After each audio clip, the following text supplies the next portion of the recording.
रामकृष्ण हरी माऊली. आषाढी एकादशीला वारकरी पंढरीला जातात आणि माझा बळीराजा शेतीची वारी करतो.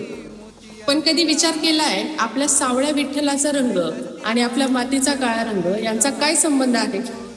अहो, आपला सावळा विठुराया म्हणजे ह्या निसर्गाचंच एक रूप आहे. जगद्गुरु संत तुकोबाराया म्हणतात, वृक्षवल्ली आम्हा सोयरे वनचरी. हा केवळ अभंग नाही, तर हे एक बायोडायव्हर्सिटीचं विज्ञान आहे.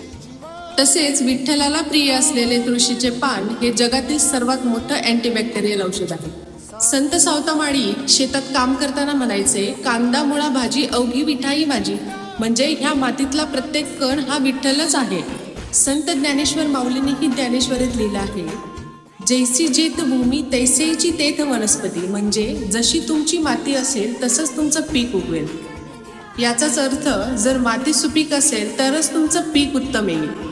पण सध्या आपण भरमसाठ रासायनिक खतं टाकून या लहान जीवाणूंना त्रास देत आहोत आणि जमिनीचा सेंद्रिय कर्ब कमी करत आहोत. संत चोखामेळा म्हणतात, ऊस डोंगा परी रस नव्हे डोंगा, काय बुललासी वरलिया रंगा.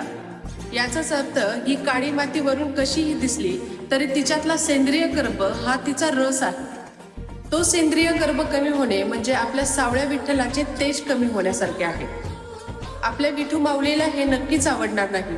म्हणूनच यंदा विठ्ठलाच्या नामस्मरणाबरोबर रासायनिक खतांचा वापर कमी करूया आणि आपल्या या मातीच्या विठ्ठलाचा सेंद्रिय कर्ब वाढवण्याचा ध्यास घेऊया. कारण निसर्गाची आणि मातीची सेवा हीच खरी विठ्ठल भक्ती आहे. व्हिडिओ मनाला पटला असेल तर आपल्या प्रत्येक वारकऱ्यापर्यंत आणि शेतकऱ्यांपर्यंत नक्की पोहोचवा. रामकृष्ण हरी. नाहीतर देवा देवा.